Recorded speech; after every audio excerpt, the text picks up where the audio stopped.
Hey everyone, welcome back to the third iteration of this year's Oxford Schools workshop series. And today we're going to be going over argumentation. This is a pretty important workshop, I would say, given that debating is also just called arguing, and this is sort of from the same name. Argumentation is basically half of what you do in debate, besides rebuttal. So I think it's really important, and a lot of people get it at a fundamental level, but I think this workshop will help you understand both how to find better arguments and also how to sort of make them in a better, clearer, and more impactful way in a debate, and in a more strategically sound way. Yeah, okay. So, like last time, I will provide you with a roadmap of what I plan to do. Firstly, I'll very quickly go over both the purpose of arguments and the different types of arguments. Then, using an example motion of this house would abolish all pharmaceutical drug patents, I will go through both how you should be structuring your arguments and how to better generate your arguments. So I'll spend more time on the latter half of this because I think that's a lot more difficult and a lot more relevant to a lot of you debating. Cool. So very simply, the purpose of arguments and the reason we make arguments in debate is just to make a new and sort of discrete claim about what your side is achieving. So at its most simple level, an argument consists of two things. One is what is going to happen and why it matters. And two is how it's going to happen. So I'll break this down later, but I would essentially categorize these respectively as the impact and the mechanism of an argument. I'll explain this later, but that's really what an argument is. How is something going to happen and what is going to happen, / why is it important that it happens? Cool. Then moving on to the types of arguments, there are two primary sort of different ways of categorizing arguments that I want to go over. Firstly is practical versus principle. Now, I won't go too much in depth because we will have an entire workshop dedicated exclusively to discussing principled arguments. But just in terms of what this distinction sort of is, for any of you that happen to study moral philosophy or anything like that, the difference is very easily categorized as practical arguments are based on utilitarianism, principal arguments are based on deontological ethics. What this means in like more interesting terms that aren't super like irrelevant philosophy is that in a practical argument, you're trying to prove genuine and sort of real world harms is I think the layman way of explaining it. So when you're thinking of a practical argument, you're thinking of proving that maybe a certain policy has economic damage or it has a benefit on increasing like lifespan or increasing like overall happiness in a society, right?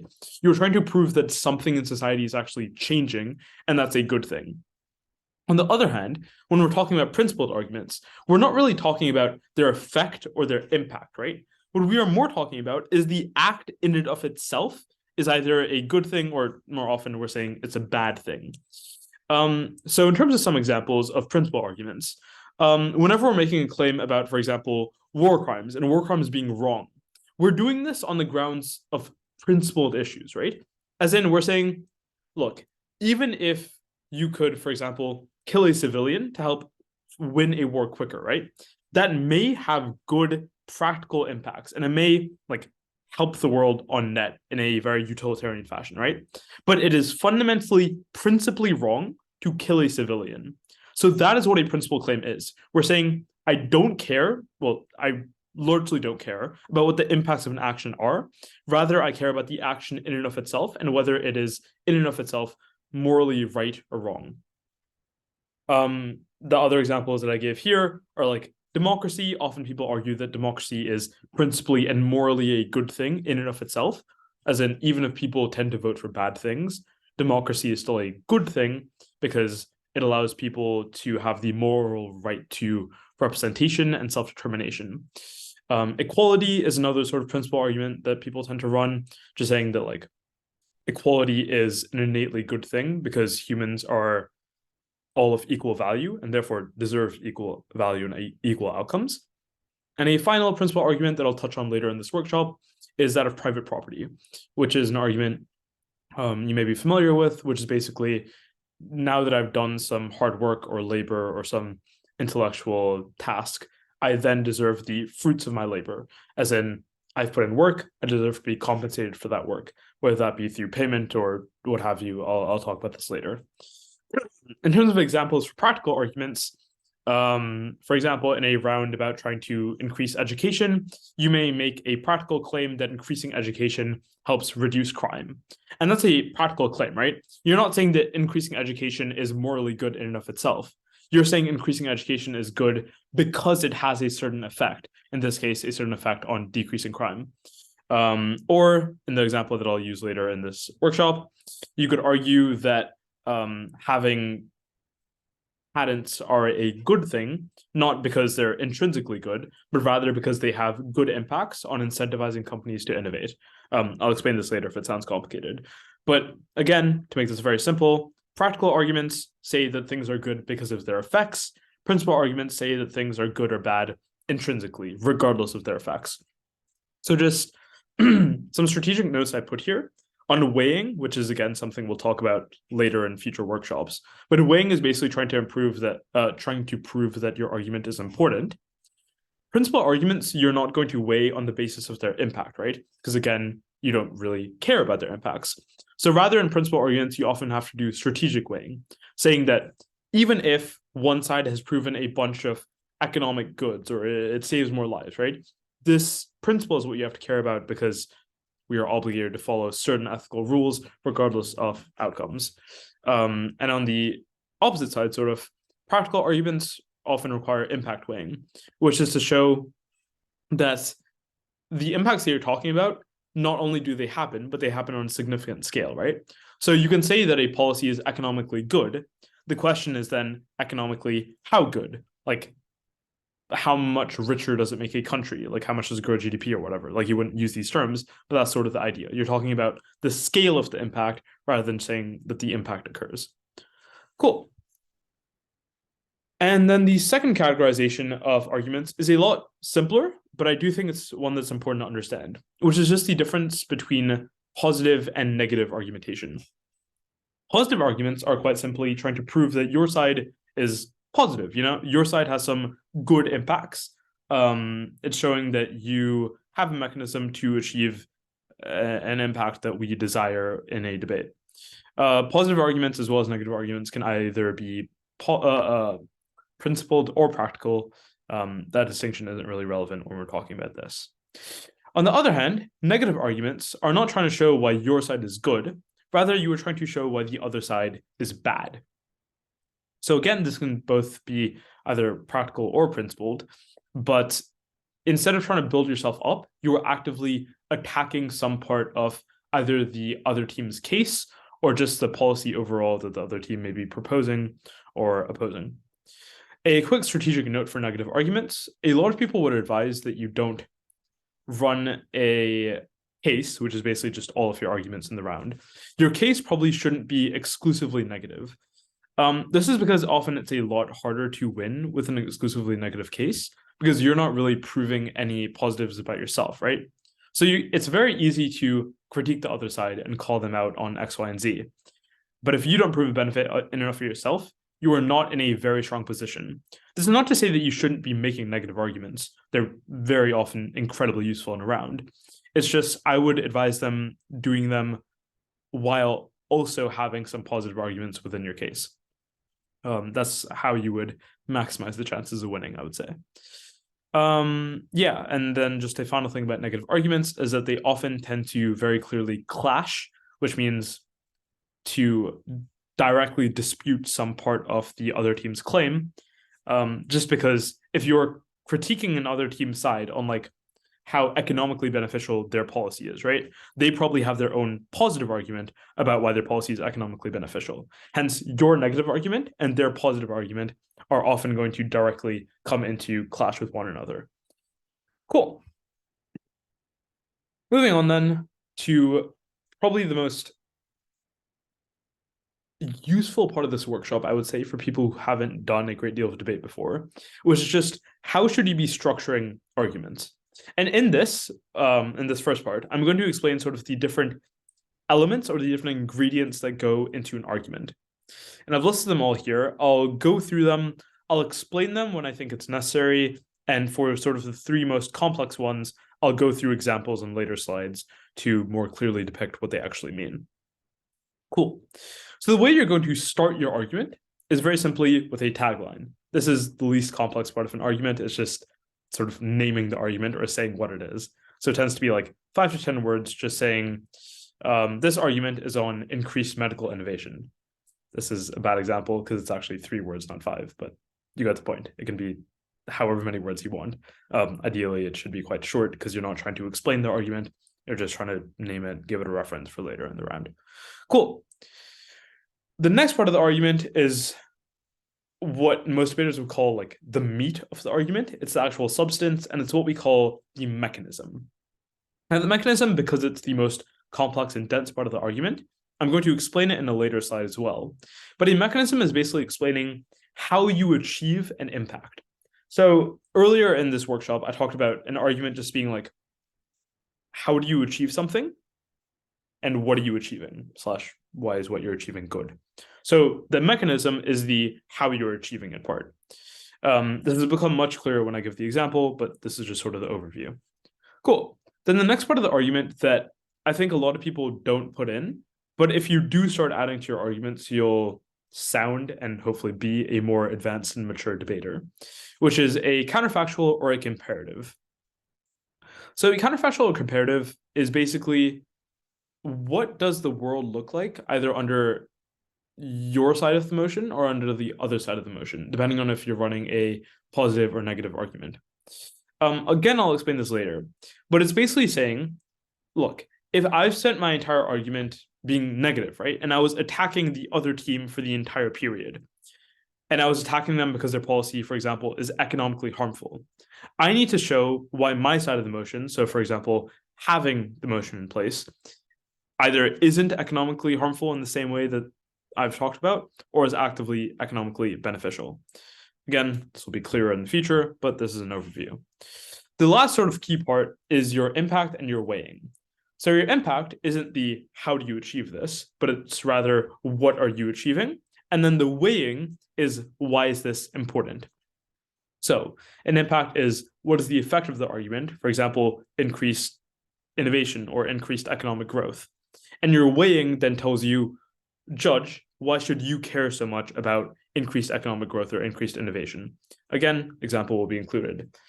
And then finally, just to end your argument, you're going to have a quick conclusion, which is essentially just restating very shortly both your impact and your mechanism. So based on the example that I'll be talking about in the future, you would say, for example, at the end of this argument, we prove how patents in the medical industry increase medical innovation by giving firms confidence that they can fully profit from innovation. This would be sort of a longer conclusion, but it would help explain the argument a bit more if a judge sort of missed it. All right. Now, with that basic stuff out of the way, let's dive into the mechanism. And I think the best way to understand what a mechanism is in the context of an example. So as I said earlier, the motion that I'm hypothetically working with here is that this house would abolish or stop granting, what have you, patents in the pharmaceutical industry. So let's say I was on the opposition side of this motion, which means that I like patents in the medical industry, right? Like I want to keep having patents and I think they're a good thing. One of the arguments I might make is that having these patents will increase medical innovation. Now, to prove this claim, I then need to have a mechanism, right, on why it's going to increase innovation. So here's the example mechanism, which is that by having patents, you allow firms to profit from innovation. Now, I've written a very long explanation of what this mechanism would look like. And this is how, if I was in a actual debate, this is how I would articulate my mechanism. But to simplify it, I'll basically tell you this. What this mechanism breaks down to is basically saying it's very expensive to develop a new drug. This is for a bunch of reasons, including the fact that there's high regulation and you need to go through a lot of trials. In order for you as a company to profitably innovate then, as in to make a new drug and for it to be worth your while, you need to make a lot of profit in order to make up for that high cost you put into innovating in that drug. So in order to earn a high profit, you need to charge high prices and you need to sell a lot of that new drug. Here's the problem though, that once a new drug comes to the market, it's very easy for a different company to then knock off that drug, right? Once the formula is already available and the drug is publicly available, they can make their own version, which will probably sell just as well. They can sell it for cheaper because they don't need to earn back all of that initial like research and development costs. So they are the ones who get to enjoy all the profit, while the original company that innovated won't really get anything because they need to charge a higher price in order to receive back the money that they needed for that innovation. Therefore, no company is going to innovate without patents, because without patents, there's always going to be that risk that a different company will profit from the drug that you make. Patents solve this issue because patents allow you to block off all other companies from trying to knock off your version of the drug. Therefore, you allow companies to make the necessary amount of profit to incentivize them to innovate. So what I did in this mechanism is I, one, explained a problem. Two, I explained what the sort of incentive of the actor that I'm talking about here, which basically just means how can I get a drug company to make a new drug, which is what I want them to do. And then I explained how my chosen solution, which according to the motion is patents, helps solve the issue. Not every mechanism is going to break down this simply, and it's not always going to break down to the sort of steps that I explained. But this example is just to show you what a mechanism should be doing, which is taking you from the beginning to the end of how you achieve the impact that you want to achieve. In this case, how does having patents make companies innovate more in the pharmaceutical field? And my answer is essentially it boils down to that it allows them to profit from their innovation, which then gives them a strong incentive to try to make new drugs. Cool. Then moving on to the next sort of difficult component of an argument, which is the counterfactual or the comparative. Now, in the previous mechanism I made, I sort of included a counterfactual, and this is something that advanced debaters will often do, right? You don't need a discrete or individually labeled section called the counterfactual. Instead, you can just mention it elsewhere in your argument. You can integrate it into the mechanism. But just to explicitly show you what I mean by the counterfactual, this is what the counterfactual is, which is this question of if I've proven that having patents does increase medical innovation, then I also have to ask the question of what does medical innovation look like in a world without patents? Or will there be innovation without patents, basically, right? And if I was making this counterfactual claim, I would say there would be no medical innovation in a world without patents, or at least there would be very, very little. Because the likelihood of other firms knocking off a drug that I as a company made is really, really high because there's no legal barrier to stop them without patents. What that means is that I as a company am never going to try to innovate, because if I do, and I spend the billions in research and development that it costs to make a new drug, then I know as soon as that drug goes to market, someone else is going to be able to profit from it because they can just make their own cheaper knockoff version of my drug. Then I'm going to make an economic loss. This is a bad thing. And therefore, as a company, I'm not going to innovate. This means that the industry will stagnate and there will be no further drugs developed. That's what a counterfactual claim looks like. It's basically saying that if I'm saying that on one side of the motion, you get a certain impact, which is medical innovation, what does that same impact look like on the other side of the motion? Or will that impact occur? Or to what extent will it occur on the other side of the motion? And I think this is important to include just to make sure that you are addressing both sides of the motion and you're not just being like, you're not making really unfair critiques of one side that also apply to your side. It's a way to avoid, often in your negative arguments, it's a way to avoid making sure that you're not being basically hypocritical. Cool. Finally, then, on impact and weighing. So obviously the impact in this argument is medical innovation, right? Increased medical innovation at that. So I'm going to provide you an example, or basically like 3 lines of weighing that I would use to try to make this argument more important. And again, weighing is basically how you are convincing the judge that if you do indeed achieve this impact of increased medical innovation, why should that judge care, right? Why should this argument be more important than any other argument on like medical innovation or principal right to labor that comes out and around? So I would give like 3 lines of weighing here, right? One, that new drugs are just critical to saving lives. These are lives that are literally being extended, children of parents that may be literally brought back from the verge of death, relationships preserved, pain alleviated. So you may notice here I'm trying to be a bit rhetorical, which is another thing that you probably want to do when you're impacting and weighing. You want to make it sound linguistically really important, as well as proving that it logically is, right? And then the second line of weighing I'd use is one that is explicitly comparative, which is to say that I am explicitly comparing my impacts to the impacts that the other team is trying to say and proving that my impact matters more. So again, going back to this example of this house would abolish drug patents, right? If I'm opposition, I'm trying to make the increased medical innovation claim. If I'm on proposition, I'm probably saying that the main benefit of abolishing patents is that drugs will now be cheaper, right? If you want to know why, you can probably Google it. I won't go through the burden of explaining it here. But overall, it's just because if you have no patents, then there's more competition, which tends to drive down price. So let's say, again, I'm trying to compare the importance of increasing medical innovation versus the importance that the other team is claiming of lowering the prices of drugs. I would say, note how this is more important than proposition's argument on reducing drug prices, because they want to increase access to new drugs by lowering price. But this is impossible without first getting new drugs in the first place, which is what we exclusively achieve on our side. I'm basically saying that you can't even care about proposition's impact until you get our impact. As in, you can't get low drug prices if you don't have any new drugs in the first place. That is what one of the lines that I'd use.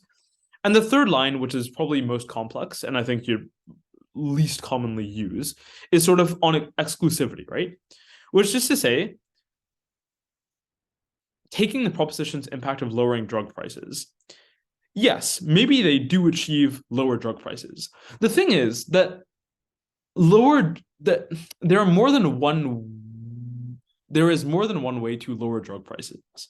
That is to say that maybe abolishing patents will indeed lower drug prices, but you could also just regulate the market to set prices lower, or you could subsidize producers, or you could have special access schemes for people from low incomes, right?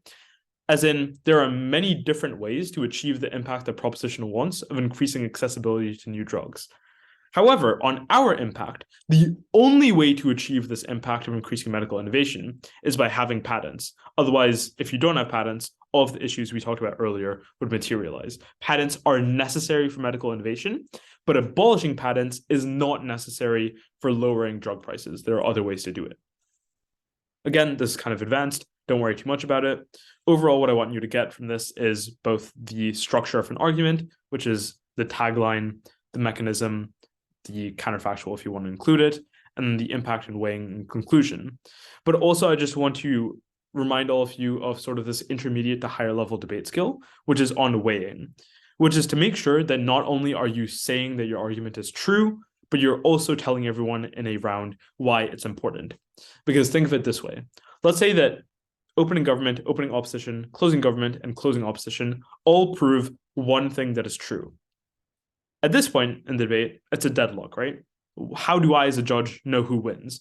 So you need to prove to me why that one thing that you do prove is more important than all of the other things that the other teams in the debate tried to prove.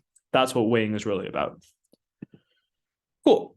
Finally, very quickly on how to generate arguments. The first thing I'll say here is that you should check out our prep strategy workshops. It's going to be run hopefully in a couple of weeks. And once that is published, it should hopefully also go over how you should best generate arguments. But here's some other tips that I think are useful in thinking of just how to prompt your brain to think of more arguments once you've seen a motion. Firstly, is just think about the distinction between principal and practical arguments, right? Like often you might forget that you can run a principle in a round. So try to actively think that, hey, I don't only have to be thinking about practical arguments, I can also run a principled argument. And that'll probably prompt you to think of at least one more argument in a round. The second thing is think about like long-term versus short-term effects, right? All of us, very naturally tend to think about like the short term and how for example, a government policy will affect people immediately. But try to think on a longer time scale, what is going to be the impact in 10, 20, 30 years, right? It'll help you think of new arguments again. The next thing to say is try to think about different context, which is that sort of depending on where you grew up or where you tend to sort of most follow like the current events or the news in a place, you may be predisposed to just think of arguments in the context of a certain like part of the world, for example, right? Like maybe if you're from the UK, you tend to think of arguments in a British context. There's nothing wrong with that. It's just that debates are theoretically playing out across the world, right? So you should think about the impacts across the world. So don't only think about, for example, the richest countries, you can also think about the developing world. Don't only think about like English-speaking countries, think about all of the other language-speaking countries in the world, that sort of thing. Just sort of broaden where you think this debate is taking place, and there are probably going to be some different impacts occurring in the different countries. Next thing to say is to think about different actors, which basically just means that there are different people who are going to be affected in a debate, right? Like different stakeholders. For example, in a round about abolishing medical patents, some of the actors could be pharmaceutical companies. They could be the like users of a drug. They could be the government. Yeah, I think these are probably the three main ones in that round. But you get the idea. As in, if you think about different groups of people in a debate that may be affected, there are probably going to be different impacts on each of those individuals. And hence, you can think of a new argument based on one of those specific groups. Okay. Then you can also just try to think about different words in the motion. Like if you try to pick apart the motion, there's a chance you may find a new argument, right? So go about like word by word. So this house would, okay, you probably won't get many ideas from that, but you can think about like abolish, right? Because abolish means that there are actually patents in the status quo. So that could impact how you're thinking about this. Another word in the motion might be pharmaceutical, which is why are we specifically talking about drug companies here rather than any other sort of patent or company? So just by looking at different words in the motion, it can prompt your mind to think of different arguments or think about the debate in a different way or through a different lens. And then the final thing I'll say is that you may want to just try thinking also about the main arguments on the other side. This is to say that it can be really, really beneficial to your case that if, for example, the proposition's main impact is going to be on economic growth or increasing access to drugs, for example, it would be really, really beneficial if you can also think of an argument with that same impact. So you don't just have to say like, okay, proposition proves that they can increase access to drugs. We only say that we are going to get more new drugs, right? It would be awesome if you could say, proposition claims that they increase access to drugs, but we also claim that we increase access to drugs. And then here's why our argument or our mechanism is probably more realistic or more compelling. So I think it's really strategically sound to do that. And it can also help you think of new arguments as well. Okay, cool. So then finally, just in some concluding remarks, in terms of the main takeaways from this workshop, I would probably just say you should think a lot about the way in which I suggested you structure your arguments, because I think that's probably the greatest value add if you've never really done debating before. This is something probably completely new to you in the way that you're formatting your argument. It's not a very typical thing, but I think doing it in the way that I've suggested tends to be very clear in a debate, tends to be very clear to the judge, and also helps make sure that you're not like skipping a logical step in your argument. You're proving all of the things that you logically need to prove. And then if you struggle with argument generation, then also just try to think about some of the tools that I provided you with, some of the mental shortcuts that are probably going to help increase the number of arguments that you're generating. But yeah, overall, hopefully that was helpful. I strongly suggest you tune in not just to all of our future workshops, but also if you're struggling with sort of argument generation and that sort of thing, you should tune in to our prep strategy workshop. Yeah, cool. Awesome. Hope this was helpful, and see you all in our next workshop.